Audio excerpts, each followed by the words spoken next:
The darkness wasn't supposed to move. It wasn't supposed to follow her.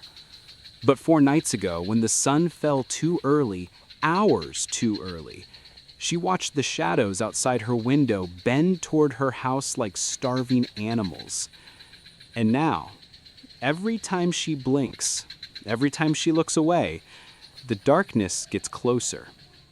This is not the story of a woman running from night.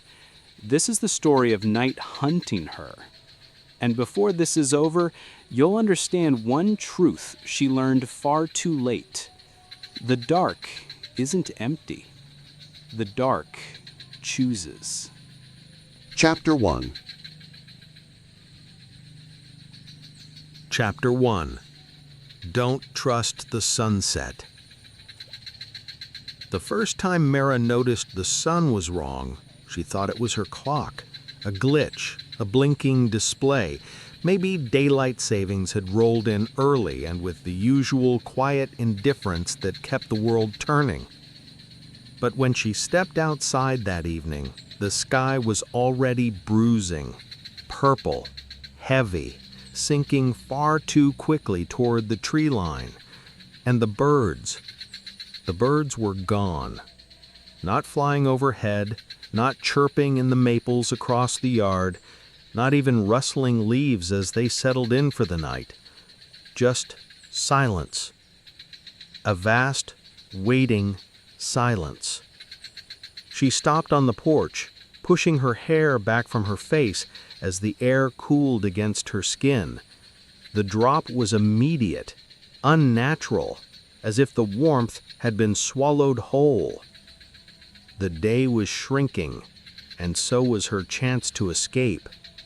The sentence drifted through her mind uninvited, like a warning from someone standing right behind her. Mara shook it off. She wasn't the paranoid type. She wasn't the kind of person who whispered about omens in the dark or blamed the weather for strange moods. She lived simply, quietly, tucked away on a street so calm it almost felt preserved in amber. Nothing strange happened here. Or at least, nothing used to. Her neighbor, Mrs. Fallon, wandered past the fence dragging her trash bin. The older woman squinted up at the rapidly sinking sun, unimpressed. "Seasonal," she muttered with a shrug, not breaking her stride. "Weather's bizarre this year." Seasonal. Everyone kept saying that. Mara forced a smile and nodded, but the word twisted strangely inside her, too flimsy to explain what she felt. The sunset wasn't early, it was eager, like a predator, impatient for the hunt. She stepped off the porch and walked toward the road, gravel crunching under her boots. The shadows stretched long across the asphalt, longer than they should. They seemed to drag behind her feet like something reluctant to let go. She looked at her phone again. 5:12 p.m. At this time of year, the sun shouldn't even be grazing the horizon. Yet here it was, disappearing like a curtain closing too soon. As she stood there, trying to make sense of it, the wind stilled entirely. No breeze, no rustle, not even the familiar hum of distant traffic. A suffocating quiet pressed in around her. Mara wrapped her arms around herself. Something was wrong.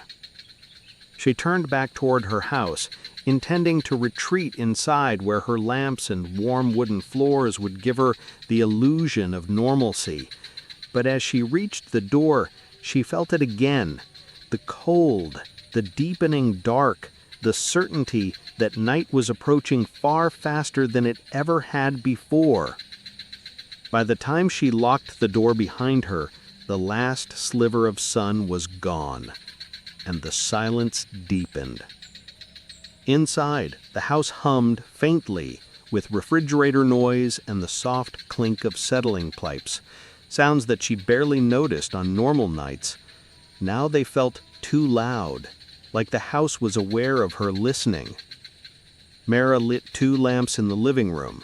Their warm glow spilled across the walls in little pools of amber light, but the shadows between them looked strangely thick, heavy, not quite blending into one another, as if each pool of darkness possessed its own depth and purpose. She stood still, breath quiet, heart pacing. The day was shrinking, and so was her chance to escape. The phrase pulsed again, stronger this time. She pressed her palms against her temples. "Get a grip," she whispered. Maybe she needed sleep. Maybe her brain was doing that thing where it filled silence with intrusive thoughts. She'd been overworked, stressed, barely eating. It wasn't surprising that her mind was behaving like an old radio catching static. She sat on the edge of the couch, letting her gaze wander toward the window. That was when she noticed it. The glass didn't reflect the lamp behind her. Not fully. Her reflection was faint, cut out by a thicker darkness beyond the pane. The yard was swallowed already, faster than seemed possible, the outline of the shed barely visible. And there, just for a second, she thought she saw movement. Not an animal, not a branch. Something lower, slower, a shift of shadow against shadow. Her breath hitched. She leaned forward, trying to focus through the dark, but the moment she blinked, the shape vanished, melted into the black as if it had never been there at all. Mara jerked away from the window, chest tight. She pulled the curtains shut and locked them. It felt ridiculous the moment she did it, but some small instinctive part of her refused to let go of that creeping sensation that she was being watched, studied, counted. The day was shrinking, and so was her chance to escape. Her phone buzzed suddenly, startling her. A text from her sister. "You okay? Thought of you randomly. Stay safe tonight." She stared at the screen, uneasy. Her sister never texted at random. "Well," she whispered into her empty living room. "That's comforting." Hours passed, though outside the night stayed the same. Thick, still, listening. Near midnight, Mara finally stood, stretching stiff muscles, forcing her mind toward sleep.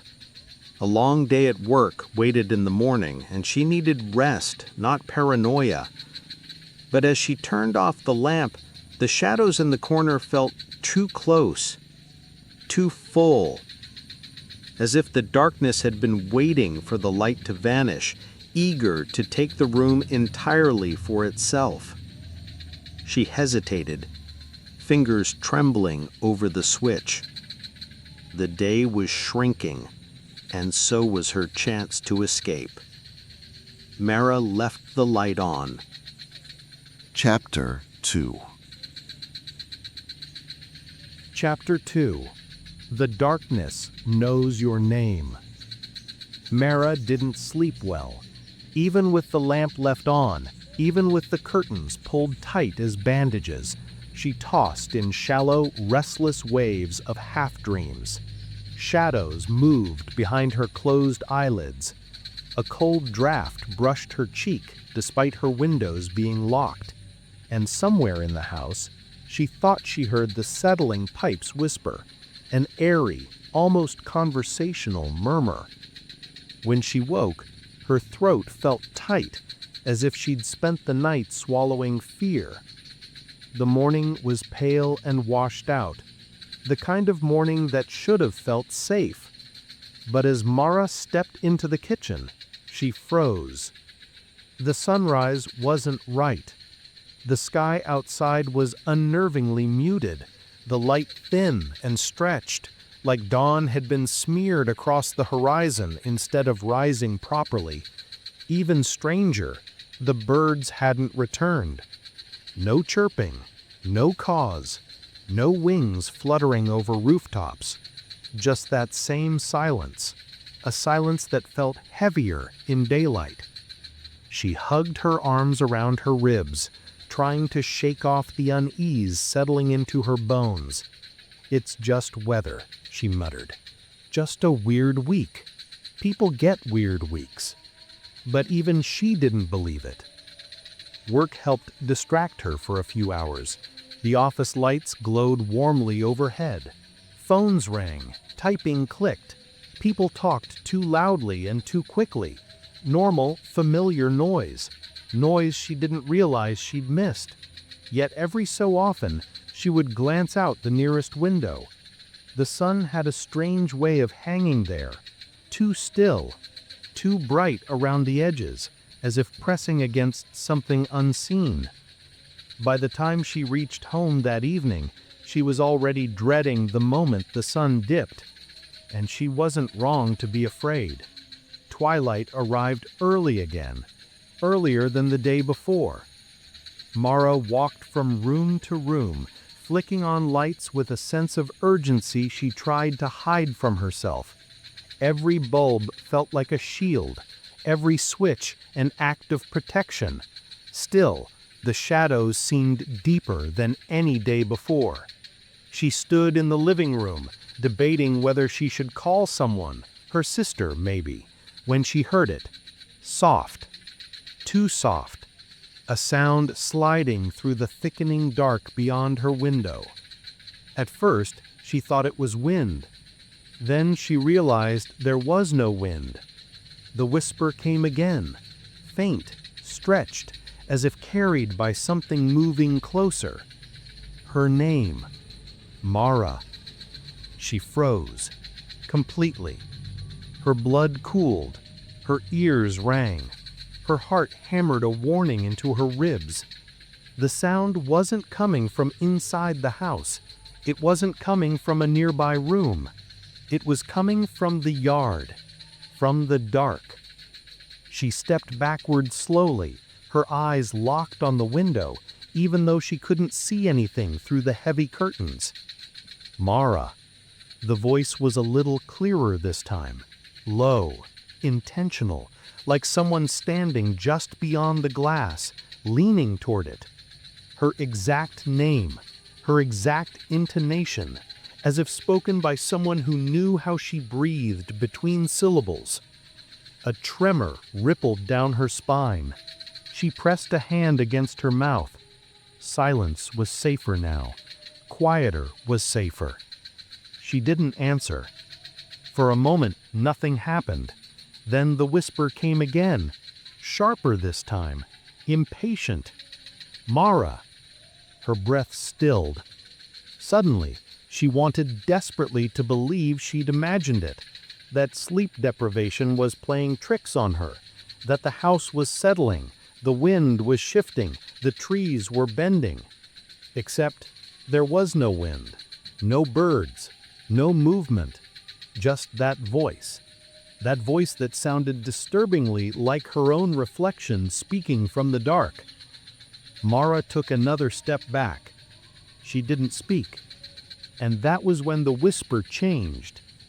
It began to breathe.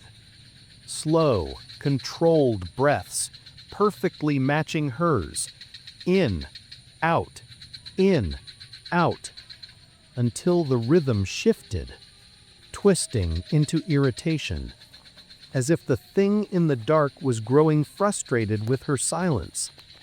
Her pulse thudded painfully.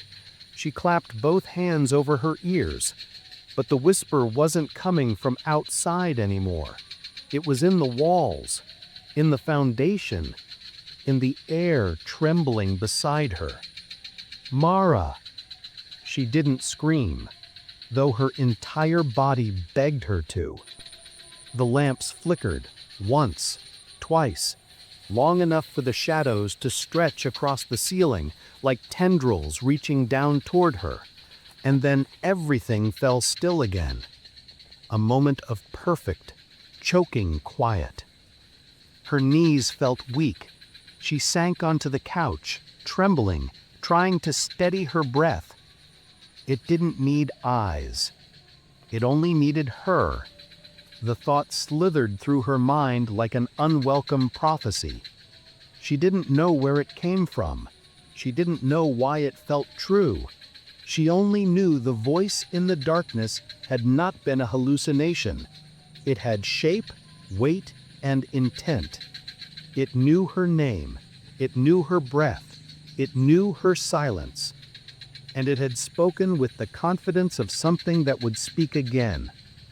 Hours passed, though outside, the night stayed the same. At midnight, Mara found herself sitting in the hallway, back against the wall, all the lights in the house blazing. Her eyes burned. Her throat was dry. Her fingers shook every time a pipe clicked or a floorboard settled. She didn't want to sleep. She didn't want to shut her eyes. She didn't want to be in the dark. But exhaustion crept in anyway, numbing her edges. Before she finally drifted into a shallow, defense-ready sleep, she whispered into the empty hallway, "Whatever you are, stay away." For a moment, the house remained quiet. Then, from the far side of the wall, soft enough to doubt, but clear enough to fear, came the answer, "Mara." Chapter 3. Chapter 3. When the Lights Begin to Lie. Mara woke with a start, her neck stiff from sleeping upright in the hallway. Every lamp in the house still burned, their bulbs humming faintly, glowing like trembling guardians against the creeping dark. For a moment, she wasn't sure if she dreamt the whisper, "Mara," echoing through the wall. But the dread in her chest told her it had been real. She pushed herself to her feet, wincing as pins and needles shot up her legs. The sun was rising, or trying to, its pale light leaking through the curtains in thin, reluctant stripes. She checked her phone. 9:14 a.m. Too bright for the sun to look so weak. Too early for the house to feel this cold. She shivered as she walked into the kitchen, flicking the overhead light on. It flickered. Once, twice, then settled. But something about the way it flickered felt wrong. Not random, not faulty wiring. Purposeful. The quick flashes pulsed in a steady rhythm, like a heartbeat. Her heartbeat. She stood perfectly still, listening to her pulse thudding behind her ears. The light blinked in the same cadence she felt in her chest, fast, anxious, irregular from fear. Her breath grew thin. "Don't," she whispered to the bulb, as if it were a living thing that might respond. "Don't do that." The light held steady for half a second, then flickered again. Ba-dum, ba-dum, ba-dum. Following the exact shape of her panic, she stepped back, bumping into the counter. The bulb tremored harder. Light obeys physics. This light obeys something else. She reached for the switch, flipping it off with more force than necessary. Darkness swallowed the kitchen instantly. Not the soft, familiar darkness she was used to, but something thicker, heavier, like the dark had weight. She fumbled for the switch again, flicking it back on. The bulb blazed to life, too bright for an instant, then dimming slowly until it returned to normal. This time, she didn't look directly at it. She didn't want to see it matching her breath again. She didn't want to know if it was watching.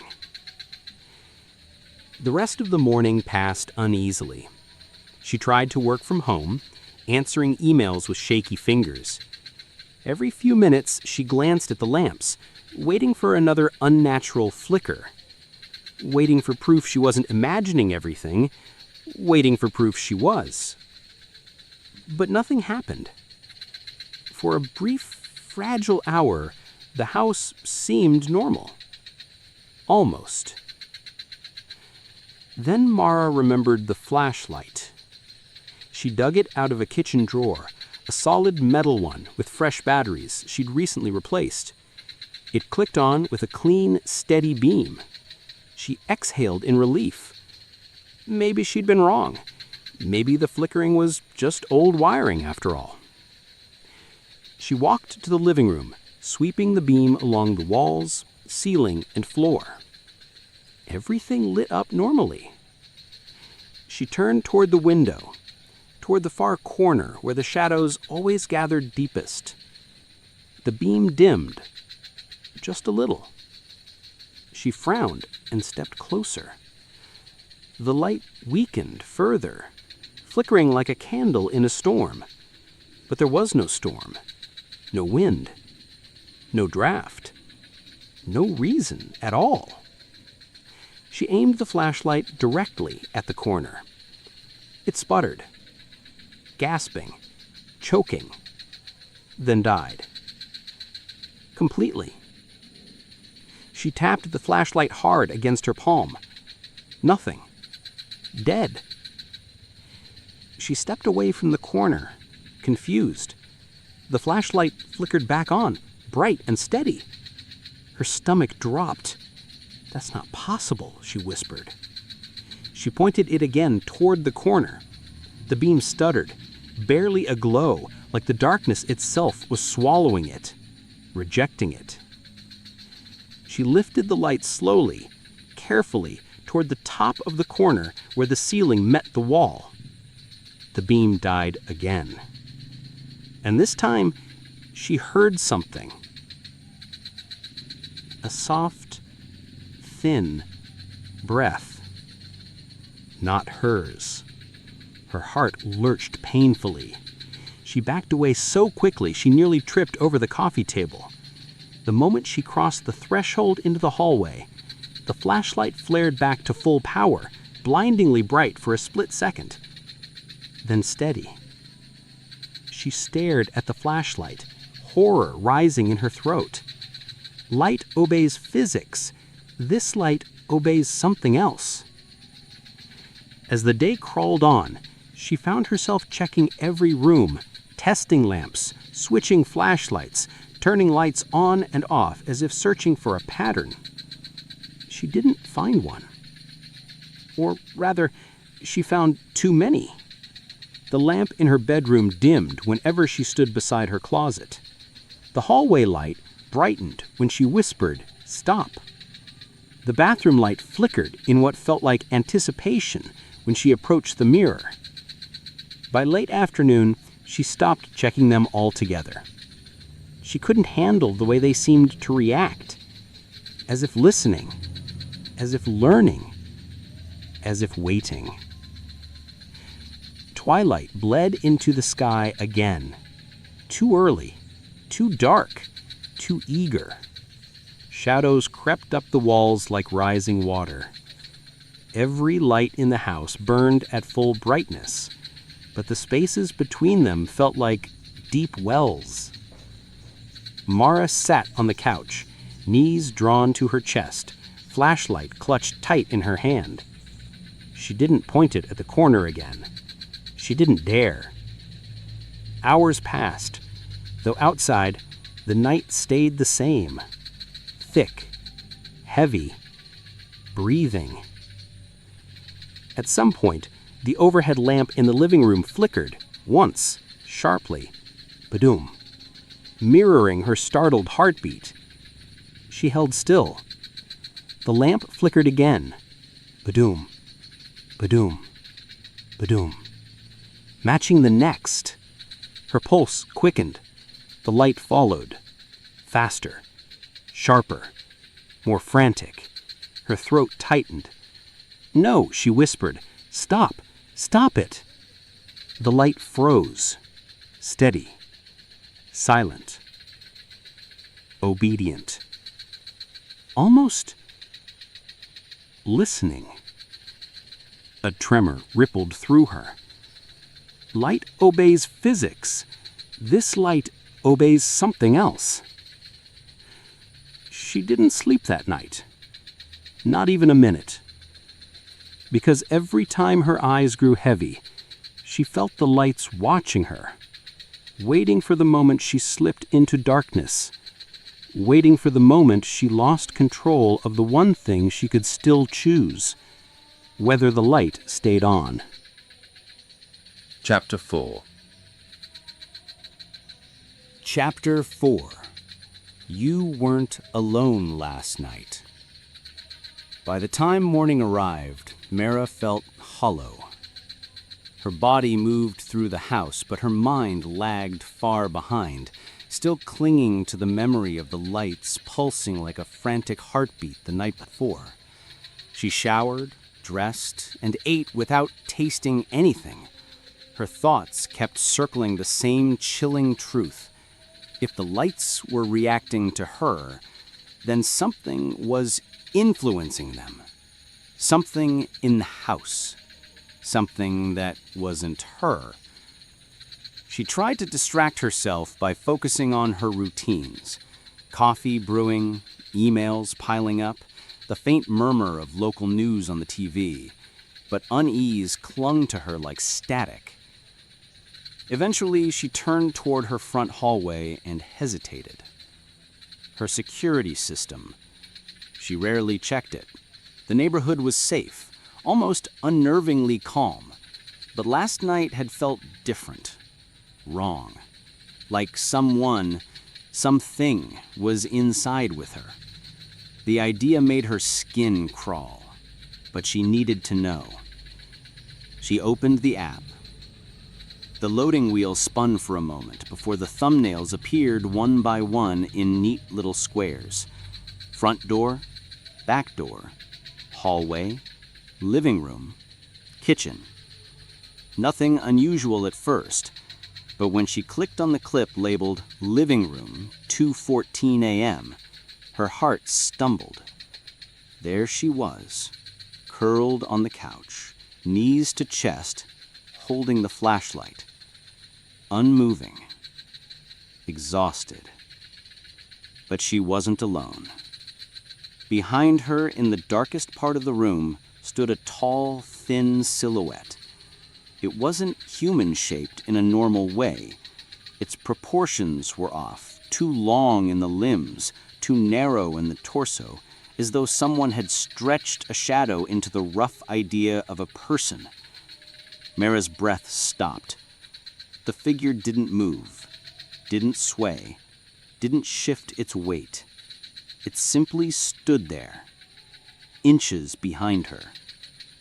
Close enough to whisper, close enough to breathe on her, close enough to touch her shoulder without reaching far at all. Her fingers went cold. She dragged the timeline forward. 2:15 a.m. Still there. 2:22 a.m. Still there. 2:37 a.m. Still there, leaning forward now, almost imperceptibly, like it was studying her. Her stomach twisted painfully. She slapped a trembling hand over her mouth. She didn't remember any of this, didn't feel anything behind her, didn't sense a presence at all. The dark was already inside. Her mind whispered the truth before she wanted it. She zoomed in. The silhouette had no face, no features. It wasn't a person. It was darkness. A condensed, solid dark, like a piece of night torn free from its place outside and molded into a shape that didn't belong. She clicked the next clip. Hallway, 3:08 a.m. Her heart clenched. The tall shadow was standing at the end of the hallway, perfectly still, facing the bathroom, as if waiting for her to emerge, as if waiting for the door to unlock. A chill pressed along her spine. She clicked another clip. Kitchen, 4:19 a.m. This one stole her breath entirely. The silhouette wasn't far anymore. It was right next to her bedroom door. Close enough to touch the doorknob. Close enough to lean against it and listen. And the worst part? The part that made her throat constrict? The door had been open a crack at that time. Just an inch. Barely noticeable. But enough.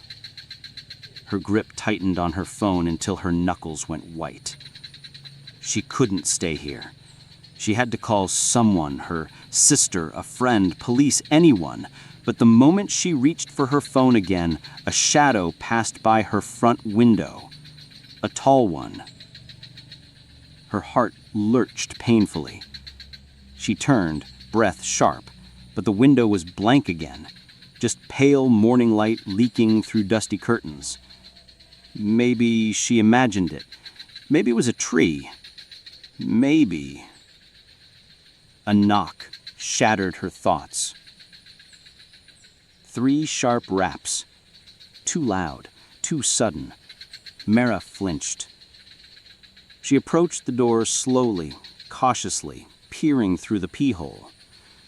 Mrs. Fallon, the older woman from next door, stood on the porch with her arms crossed, her face lined with worry Mara rarely saw. Mara opened the door halfway. "Morning," she said, voice thin. Mrs. Fallon leaned closer. "Saw your lights on all night." Mara tried to smile, but it didn't hold. "Couldn't sleep." Mrs. Fallon hesitated, then whispered, Did you see him?" Mara's breath caught. "See who?" "That man who's been going into your house. Tall, thin, moves strange. I saw him last night. Thought I should ask if you were expecting company." Mara felt the blood drain from her face. "No," she whispered. No one was here." Mrs. Fallon pressed her lips together. "I told myself it must have been shadows, but I swear I saw him go in around midnight. It happens a few times a week now." Mara's knees almost gave out.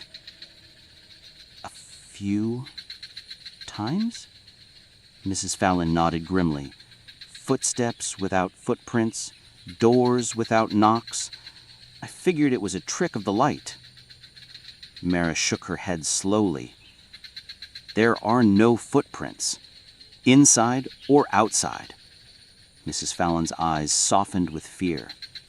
"Then, sweetheart, something else is walking with you."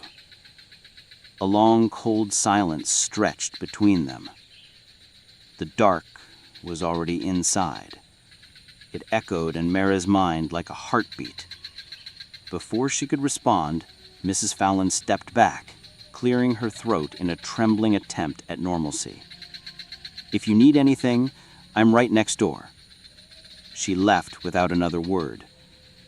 Mara stood frozen in the doorway, staring at the empty yard, the still trees, the pale sun that looked like it was trying and failing to rise properly. A shadow flickered across the far window of her house. She stepped inside, bolting the door behind her. This time, she didn't look at the security cameras. She didn't want to see how many times she wasn't alone. She just whispered into the empty air. "If you're already here, what do you want?" The house didn't answer. The silence did. And it felt like breathing. Chapter 5.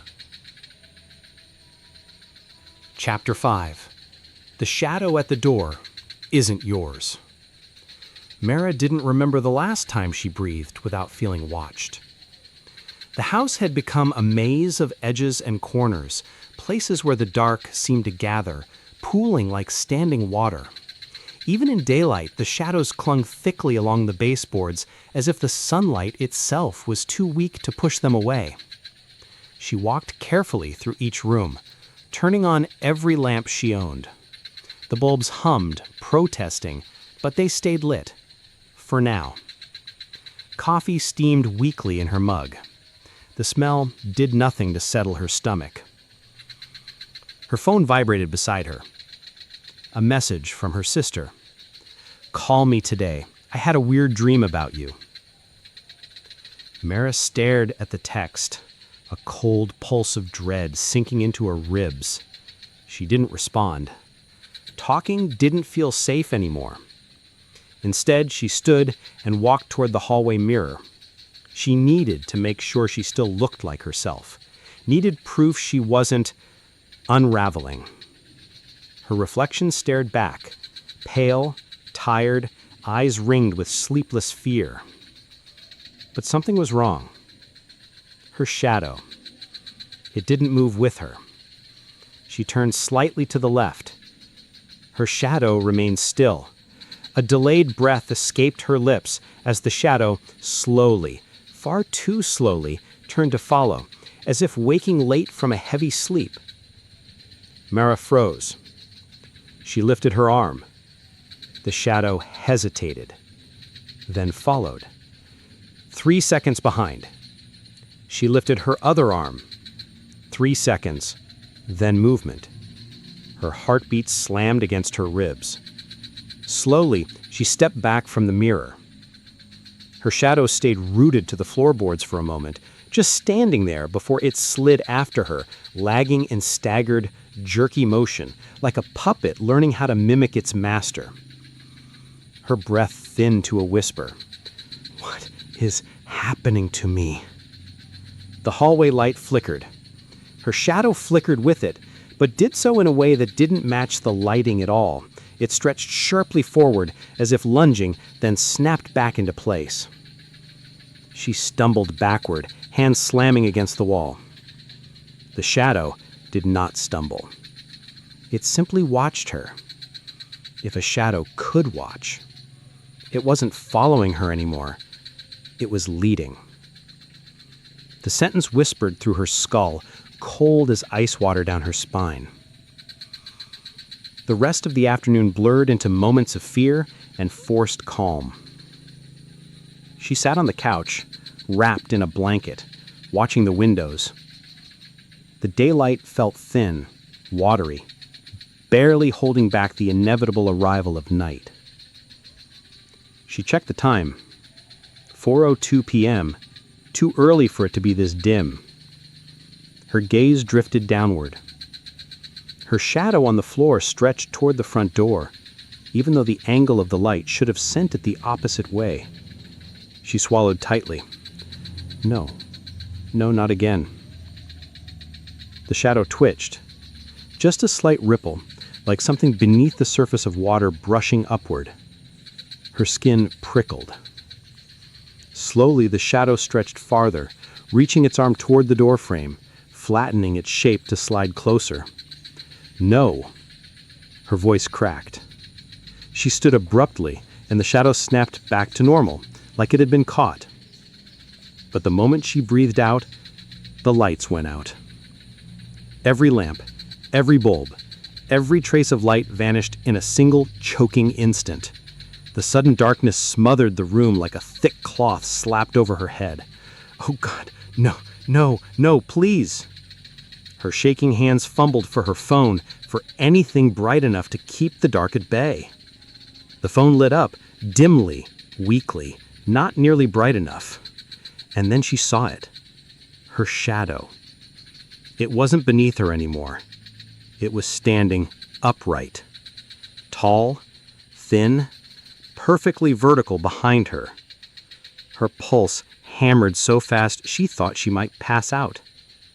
She didn't move. The shadow did. It leaned forward, its head tilting, as though studying the outline of her body, curious and patient. Its edges wavered like smoke, caught in a wind that didn't exist. Her breath forced a breath. Just one. The shadow stepped closer. Just a shift. Just a slide.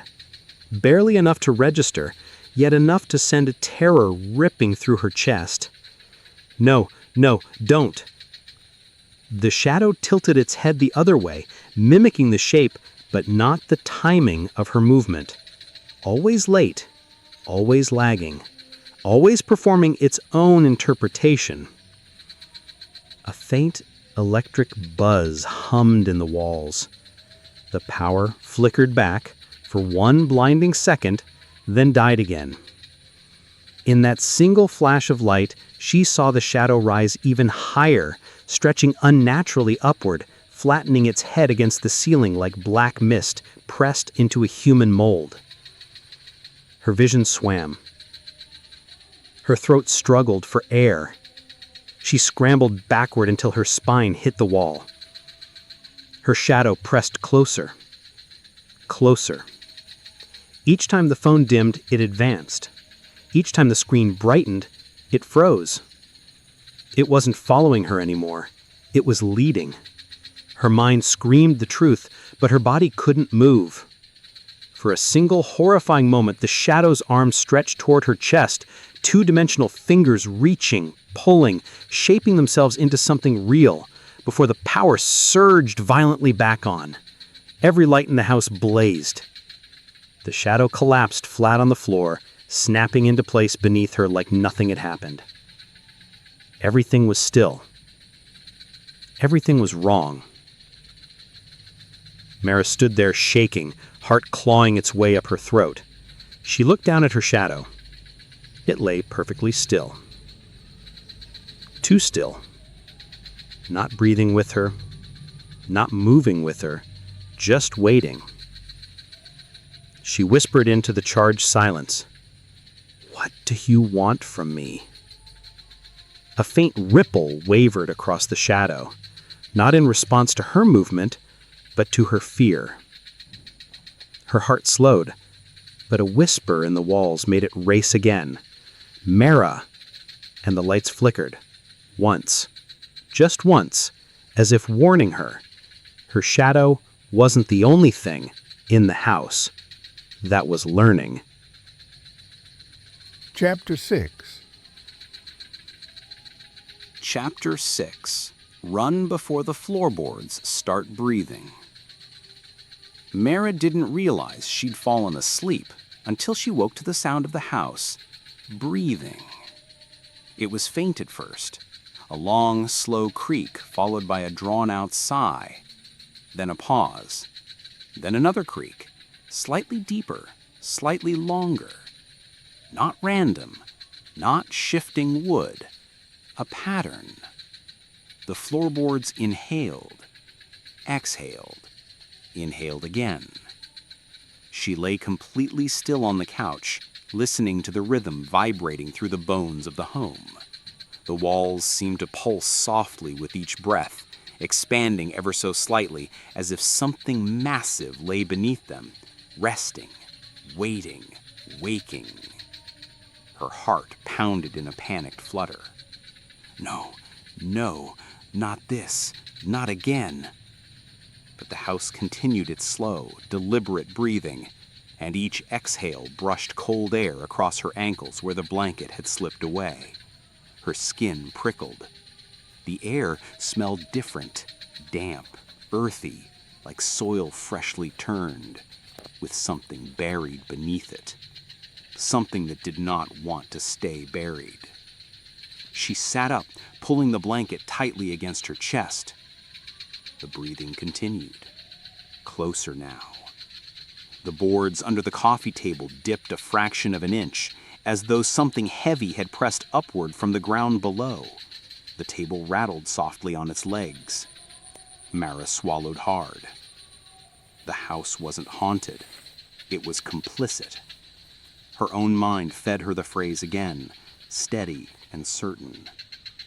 She rose to her feet slowly, carefully, avoiding any sudden motion that might disturb whatever lurked beneath the floor. Each step she took elicited a small creak, not from her footfalls, but from the floorboard's response, like the wood was groaning awake beneath her weight. Inhale. Exhale. Inhale again. The rhythm followed her. The lights in the kitchen flickered as she entered, as if the house exhaled too close to the wiring. Her hand shook as she reached for her jacket, slipping into it with trembling fingers. She had to leave, now, before the dark outside realized she was trying. She grabbed her keys, her bag, her phone. But as she stepped toward the front door, the house creaked sharply, a warning crack running under the living room, the sound traveling through the floor like a pulse. The breathing stopped. Silence. Silence so perfect it rang in her ears. The calm before the strike.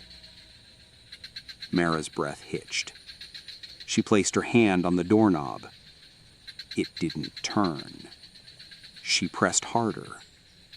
Nothing. She leaned her whole weight against the door. The lock wouldn't budge. The knob wouldn't move. The door felt fused to the frame, sealed by something stronger than wood and metal. "No," she whispered. "No. Please, open." She yanked, clawed, shoved, but the door stood still. Then, slowly, the air outside the frosted glass panel began to shift. At first, it looked like ordinary dusk settling over the yard. But the twilight deepened too quickly, too heavily, like ink being poured from a bottle. The darkness thickened into a shape, tall, thin, human enough. It stood motionless on the other side of the door, its edges rippling in the faint glow from the porch light. Its head tilted, curious, listening perhaps to the frantic beat of her heart. Mara stumbled backwards, her hands shaking violently. "No, no, not again!" She tripped over the entry rug and fell hard on the floor. Pain shot up her spine, but she barely registered it over the rising panic. The silhouette outside pressed closer to the glass, not touching it, but close enough to distort the light around it, close enough to make the darkness pool thickly at its feet. Her breath came in short, sharp bursts. She crawled backwards, pushing herself away from the door. The house creaked again, low, slow, sympathetic, exhaling like it was disappointed she'd tried to leave. The house wasn't haunted, it was complicit. She couldn't deny it anymore. The silhouette outside wasn't the only thing keeping her here. The house itself was working with it, for it. Another long inhalation rose beneath the floorboards, vibrating through her palms. The boards warmed slightly, almost like skin flush with breath. The house was awake. Mara scrambled to her feet and ran down the hallway. Her pulse hammered painfully, each thud echoing inside her skull. She didn't know where to go. No room felt safe, but forward felt better than near the door. The hallway ended abruptly at the cracked door to the basement. She skidded to a stop. Her breath stuttered. She never went down there. She barely even opened the door. The basement had always felt wrong, cold, damp, too quiet. Now, something beneath the floor breathed, and the basement waited. A faint draft slipped through the crack, brushing her ankles with the chill of something ancient. Dust fluttered upward, swirling like disturbed ash. She slammed the door shut. A deep creak echoed beneath her feet in response. She backed away, heart racing. Her shadow on the hall wall flickered, too long, too stretched, as if reaching toward the basement door as she retreated.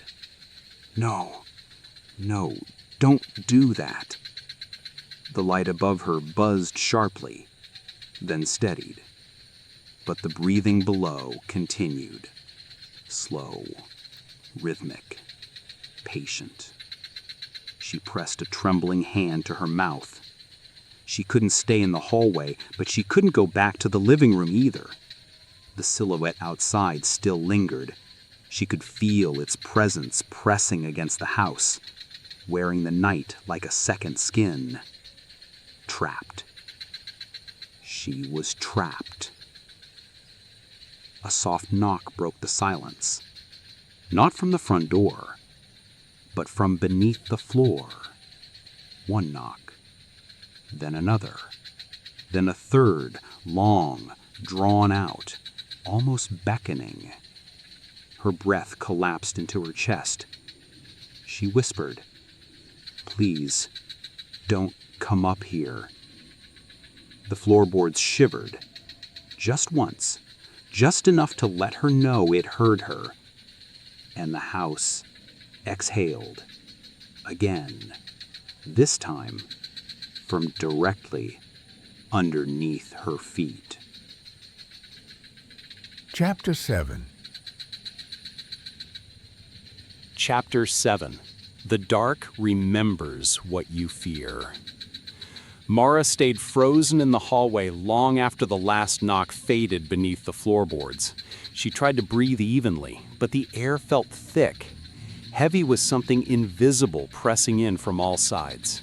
Her fingers trembled against the wall as she studied herself. The house had quieted, but it wasn't the gentle quiet of peace. It was the quiet of anticipation. Mara backed away from the basement door inch by inch until she reached the living room. The lamps flickered faintly as she stepped inside, struggling against the weight of the growing dark. Mara grabbed the flashlight from the coffee table, the one that dimmed whenever it faced the corners, and held it like a lifeline. Her pulse hammered as she swept the beam across the room. Nothing moved. Nothing breathed. Nothing. A shape rippled along the far wall. She froze. At first it looked like her own shadow, stretched and distorted by her shaking hand. But when she moved the flashlight, the shape didn't follow. Her heart lurched painfully. The silhouette grew darker, sharpening into the rough outline of a child. Small, still, waiting. Mara's breath caught. "No," she whispered, though the memory it summoned rose anyway, unstoppable as a tide. When she was 9, she'd woken to a shadow standing in the corner of her childhood bedroom long before she understood fear as anything more than a stray imagination. She'd screamed until her father came running. "It's just a shadow," he'd said. "Shadows can't hurt you." But the next night, it stood closer. And the next, closer still. She had spent weeks sleeping with her back pressed against the wall so nothing could stand behind her. Years later, she'd convinced herself it was a dream. But now the dark child silhouette stood exactly where that old memory lived, in the corner, staring at her with a tension that felt hungry. Mara backed away slowly. The silhouette twitched, not like a child, like something wearing the memory of one. The flashlight beam dimmed as it touched the figure, as if being swallowed. The silhouette dissolved for a breath, collapsing into swirling shadows, then reformed into a new shape. Taller, broader, a man's outline. Mara's stomach dropped. It looked like him, her late lover, the man she used to share this house with before the accident took him too early. "No," she whispered, backing into the couch. "No, you're not him." But the darkness didn't care. The silhouette took a step toward her. The floorboards moaned softly beneath its weight. "Mara." The voice wasn't fully formed. Not a whisper from the outside, not the mimic from before. This voice was familiar, warm, broken in all the ways she remembered. Her heart clenched with grief so sharp it felt like glass. "You're not him," she repeated, choking the words. "You're not." The silhouette tilted its head. Then the voice changed, shifting into the tone her mother used on nights Mara awoke crying from nightmares. "Baby, it's all right." The cadence was perfect. The warmth was wrong. Mara's knees weakened. Her mother had died 2 years before. Her breathing hitched as the silhouette flickered again, collapsing into a swirl of black again before reshaping into a third figure, her own. The darkness stood there in her shape, her height, her posture, her outline. Her disbelieving whisper broke from her throat. "Stop!" The shadow Mara raised her hand. She felt ice grip her chest, as if something invisible was curling fingers into her lungs. Her shadow spoke in her own voice, but not quite right, a half tone off, a breath too slow. "You're tired, Mara. Let us help."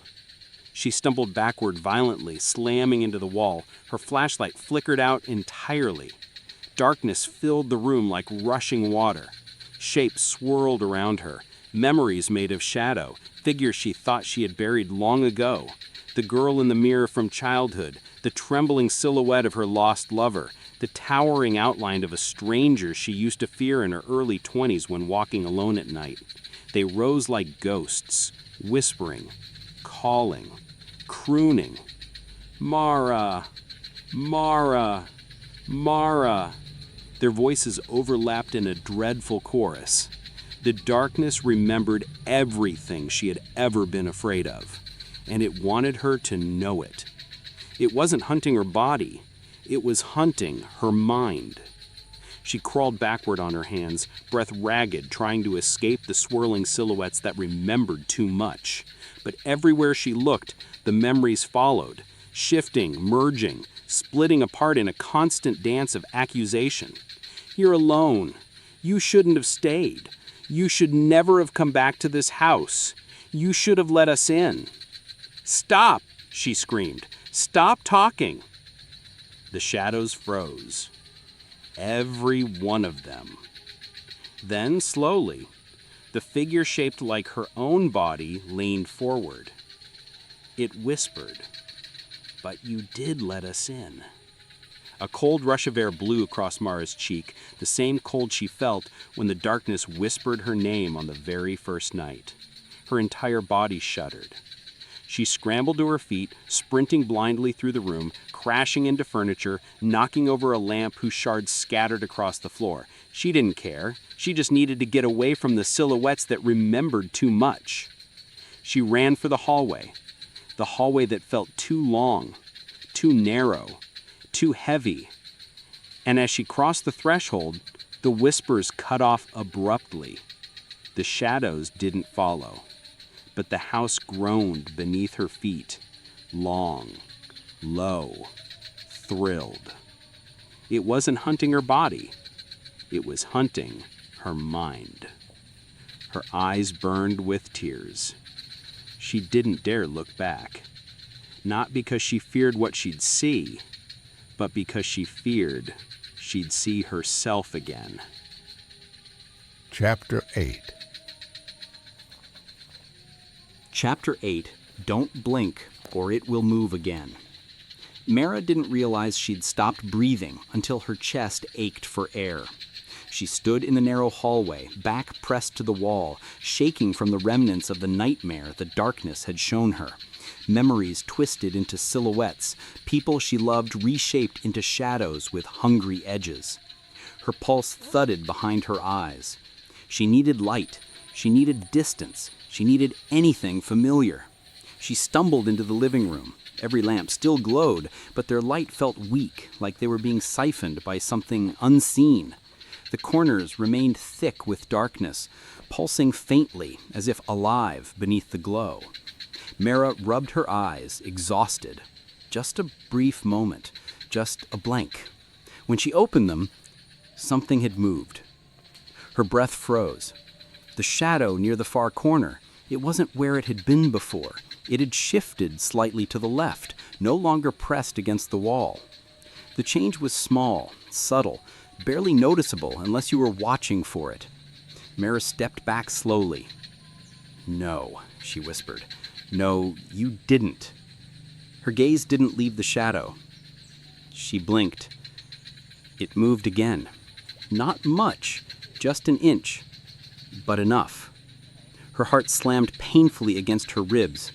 Oh God! She blinked a third time, out of panic rather than choice. The silhouette jerked forward sharply, now halfway across the room. She smothered a scream with her hand. The truth hit her like ice water. It only moved when she wasn't looking. Every blink was a footstep closer. Her eyes burned already, but she forced them wide, refusing to blink again. The air felt cold against her drying pupils. A trembling shiver ran up her neck. The shadow froze perfectly still as long as her gaze stayed locked on it. Her breathing stuttered. She couldn't keep her eyes open forever. Her vision blurred at the edges. Tears welled. Her lids trembled with the effort to stay raised. A faint cracking sound broke the silence. The shadow twitched, just barely, but she saw it, saw the edges bending, straining forward like muscle beneath fabric. "Stop," she whispered. "Stop, please." But shadows didn't listen. Shadows only waited. Mara backed towards the couch without blinking. Her leg bumped it. She didn't dare look down. Her eyes burned so sharply she thought they might bleed. She blinked. The shadow lunged half a foot closer. A strangled cry tore from her throat. Every blink was a footstep closer. Her pulse roared in her ears. She needed proof, needed to show she wasn't imagining it. She fumbled for her phone blindly with one hand while keeping her gaze locked on the silhouette. The phone screen flickered, then distorted. Static, glitching, lines of digital noise smeared across the display. She blinked at the screen, but not at the shadow.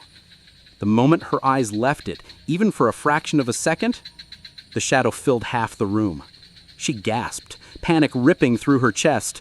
"No, no, please!" She forced her eyes wide open again, tears spilling down her cheeks from the strain. She aimed the phone again, trying to catch any image, any still frame. This time, the camera froze entirely. Then, an image appeared. Not the shadow, not the room. Her own face staring back at her from the screen. But slightly wrong. Eyes too dark, too hollow, too wide. Mouth parted just enough to look like it was whispering. The screen flickered again. Her face appeared distorted. The background behind her wasn't her house. It was nothing. Just black. She dropped the phone. It clattered to the floor, skidding beneath the coffee table. Her gaze snapped back to the shadow, just in time. It was less than 5 feet away. Her knees buckled. Her eyes screamed for relief, desperate to close. Each second they stayed open felt like sandpaper dragged over her gaze. She backed towards the hallway, tears streaming down her cheeks. "Please," she whispered, cracking. The shadow didn't move, not while she looked, but she felt it. A pressure in the room, a silent stepping forward, waiting for her next blink. She forced her eyes open wider. Pain stabbed behind her lids. Her vision blurred again. She blinked, too quickly to control it. The shadow now stood at the threshold of the hallway. A thin gasp escaped her. She stumbled backward. Every blink was a footstep closer. Her eyes hurt so much she thought they might bleed. Her body trembled violently. She could barely see straight. Everything was watery, edges smearing. The hallway light overhead flickered softly, barely holding the dark back. Her eyelids dropped. "No, no, stay awake." She slapped her own cheek, hard enough to sting. The shadow shivered forward an inch, tasting the sound. "Stay awake," she whispered again. Her breath trembled. Her steps were clumsy. The hallway felt longer, narrower, the walls pressing inward as if the house itself wanted her to blink, wanted her to give in. Her eyelids fluttered. Once, twice, a third time. The shadow surged forward, stopping inches from her face. Her scream shattered the silence. Her eyes flew open again, but the shadow didn't retreat. It towered over her, blurred and rippling, close enough that she could feel the cold radiating off its shape, close enough that it didn't need to move anymore. Her breath came in frantic bursts. The shadow leaned, as if smelling her. She backed into the wall, body shaking, eyes burning. Her throat tightened as darkness pressed against her cheek like cold fingers. Her eyelids fluttered shut, just for a split second. She forced them open, but the hallway was empty. The shadow was gone. At least, she thought it was, until something cold brushed her ear, and a whisper slid into her mind. Blink again. Chapter 8. Chapter 9. Nightfall Wants You Back. Mara didn't remember leaving her house. One moment, the whisper brushed her ear. Blink again. And the next, she was stumbling down her driveway, barefoot, breath tearing from her throat, vision swimming with exhaustion and fear. She didn't look back. Couldn't look back. If she saw the house, she might see the silhouette waiting there. If she saw the windows, she might see her own face staring out. So she ran. The air outside felt wrong, too cold for late evening, too still for a living town. Her street, normally lined with warm porch lights and living rooms glowing with televisions, was dark. Not dim, not quiet, dark. Every house on both sides of the street was swallowed in shade, their windows blackened, their outlines blurred as though night itself had draped over them like a heavy breathing shroud. Mara slowed, chest heaving. "Hello?" she called out, though her voice barely carried. The darkness around her seemed to eat the sound, swallowing it completely. No answer. Not from neighbors, not from animals, not from the wind. Even the street lamps had gone dark, each one a tall, dead sentinel wearing a crown of unraveling shadows. She took another step forward. Then the street shifted. Not literally, nothing moved, but it felt different.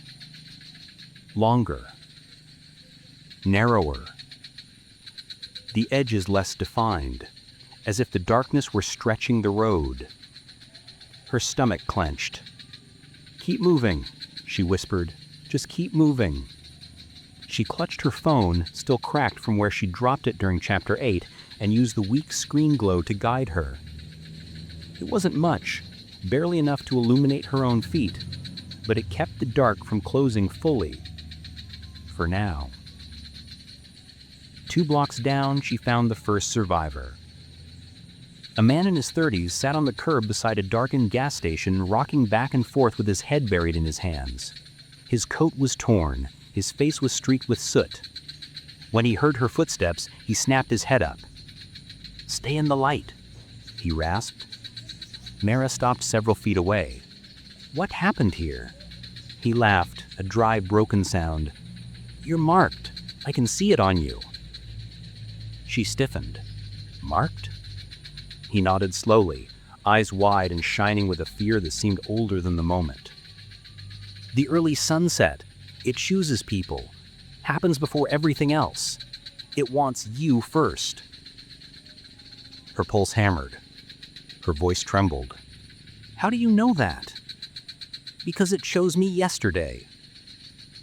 He raised a shaking hand, pointing to the edge of the parking lot. The shadows there quivered, shifted, waited. "My light ran out," he whispered. "It got close. Closer every blink, every turn of the head." Mara swallowed. Why us?" He shook his head. "Because you don't flee nightfall. You're reclaimed by it." The phrase hit her like a blow. She had heard parts of it in her mind already. In whispers, in echoes, in the strange certainty that kept rising inside her. "You don't flee nightfall," he repeated, voice hollow. "You're reclaimed by it." A shape moved at the far edge of the lot, tall, thin, rippling like heat distortion. Mara's breath hitched. The man drew his knees to his chest. "It follows me, but it follows you faster." Her skin went cold. She took a slow step backward. "Come with me," she urged. "We can..." "No." He scooted backward into the shadow, his voice dropped to a trembling whisper. "It wants me, and I'm tired of running." Before she could protest, the darkness swallowed him whole. Not violently, not with sound, but like ink soaking into paper. He vanished. Gone. Mara staggered back, a broken gasp tearing from her throat. She turned and ran, sprinting down the street as the shadows rippled behind her like waves chasing the shore. The town grew worse the farther she went. Stores she once visited had become hollow silhouettes. Street corners warped into unfamiliar angles. Crosswalks extended into distances that shouldn't exist, stretching too far even for the town's layout. In the deepest shadows, faint figures moved. Not fully formed, not fully human, just outlines of people. Women, children, frozen mid-step, as if the darkness had captured them in moments of surrender. The smell of damp soil clung to the air, the smell of something buried and unearthed. Mara's chest tightened, her breathing grew sharp, sharp enough to cut. She turned the corner onto Main Street and stopped abruptly. More survivors. 3 of them huddled beneath the flickering sign of a closed cafe. A small generator hummed beside them, powering a series of lanterns and camping lights arranged in a desperate circle. The moment they approached, one of them, a woman in her 40s with trembling fingers, grabbed Mara's wrist. "Oh God, you're one of the marked." Another man stepped forward, face pale. "You saw it, didn't you? The early sunset, the one that wasn't supposed to happen." Mara nodded slowly. The woman tightened her grip. "Then it won't stop until it brings you back." "Back where?" Mara asked, voice thin. They exchanged looks, worn, haunted, resigned. Finally, the older man spoke. "Nightfall doesn't fall anymore. It rises." The words sank into her bones. He pointed down the street. Mara followed his gesture, and her stomach dropped. The horizon wasn't a horizon anymore. Where the end of the street should be, darkness was rising upward, not falling from the sky, but crawling up from the ground, swallowing buildings, stretching into tall corridors of shifting shadow. The entire town was being rewritten, rebuilt into a maze of living shadow. And it was coming closer. "Mara!" The whisper billowed from the rising tide of black. She turned and ran, but nightfall followed, faster now, hungrier now, because it wasn't the town it wanted. It wanted her. Chapter 10. Chapter 10. This is where the darkness decides. Nightfall chased her through the collapsing edges of town. Mara's lungs burned with every step. Her legs felt heavy, rubbery, barely holding her upright. The streetlights snapped out one by one as she passed, like a row of dying eyes. Her breath tore from her throat. "Leave me alone!" The darkness answered with a whisper woven through the wind. "Come back." She ran harder. Buildings blurred, trees bent inward, the night rose, folding the familiar into an impossible maze of angles that shouldn't exist. Main Street twisted into an alley, the alley bent into open asphalt. The sky seemed to tilt as if the world itself leaned toward her, urging, commanding her to return to the place where everything started. Her house, her mistake, her mark. She knew somehow that the darkness wasn't chasing her randomly. It wasn't following footprints. It wasn't following sound. It was following her fear. Each trembling breath, each stuttered heartbeat, each memory she ever tried to bury. And it wanted one thing from her, more than her body, more than her life: recognition. The realization chilled her. The darkness didn't want to devour her. It wanted her to see it, to understand it, to accept the offer she had been unknowingly refusing since the first too early sunset. She stumbled around the corner, panting, and crashed into something solid. No, someone. A woman she didn't know, face gaunt, eyes wide with dread. "You have to stop running," the woman hissed. "Don't you get it? It won't stop until you choose." Mara clutched her arm. "Choose what?" The woman's expression twisted with grim understanding. "Where you'll stand, on which side of the dark?" Mara shook her head violently. "I don't understand." "You will." The woman pointed shakily behind Mara. "And when you do, it'll be too late." A cold wind swept past them, and the woman's face went pale. She backed away. "It's here." Before Mara could move, the woman broke into a sprint, straight into another corridor of shadow that swallowed her instantly, as if she'd stepped into a curtain made of ink. Gone. Mara gasped. She was alone. Except she wasn't. Slowly, deliberately, the darkness rose at the end of the street, not falling from the sky, not pooling from the cracks, but rising like a tide climbing upward. And in the center of that advancing wave stood a familiar silhouette. Tall, thin, watching, waiting. It didn't walk toward her. It waited for her to come. Her heart hammered in her chest as she stumbled backward towards an abandoned car. Her hand gripped the cold metal door handle. Her breath fogged in front of her, even though the night air had no right to be this cold. "Why me?" she whispered to the creeping dark. "Why choose me?" The shadow tilted its head, not mockingly, not threateningly, almost gently. "You saw us first." Her blood froze. Another voice followed, her mother's voice, then her lover's, then her own layered beneath them. "You belonged to the night before you knew what it was." Tears blurred her vision. "No," she said, voice shaking. "I don't belong to you." The darkness rippled, bending forward like a great tidal body leaning closer. "You don't flee nightfall. You're reclaimed by it." Mara squeezed her eyes shut.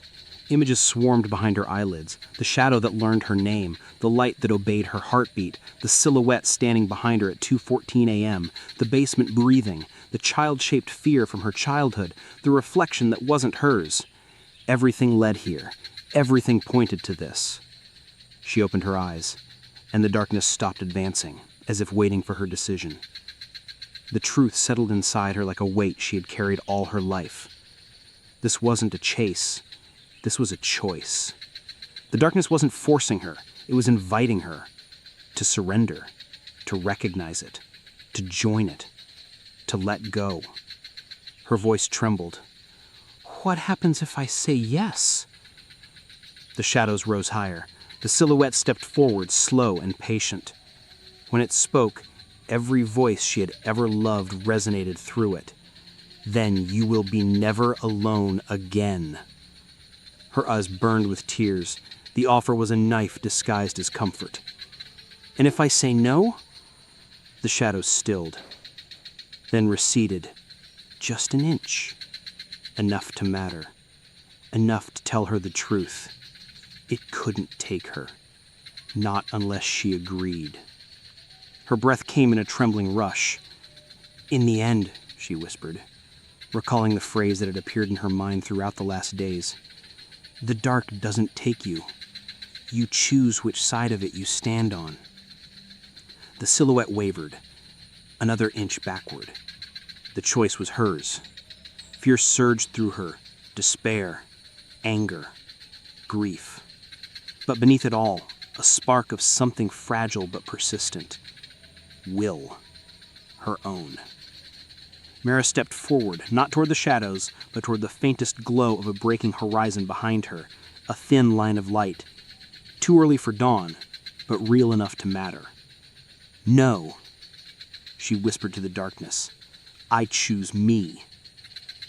Silence. Then, the shadow screamed. Not in rage, not in pain, in recognition. The night surged backwards violently, collapsing, folding into itself like a curtain being ripped off stage. The ground trembled, buildings shuddered, a great wind roared upward, pulling the shadows away, tearing them into streaks of dissolving black. Mara stumbled, dropped to her knees, and covered her head. For a moment, there was nothing but darkness imploding. Then, light. Faint, cold, but light. And when Mara lifted her head, the shadowy figure was gone. Nightfall had receded. For now. She stood slowly, shaking, battered, exhausted, but alive. And as she stared at the horizon, where the first shard of genuine morning broke through the dark, she whispered, "I'm not yours." A soft breath of wind brushed her ear. Warm. Alive. And for the first time since the first early sunset, the darkness did not whisper back.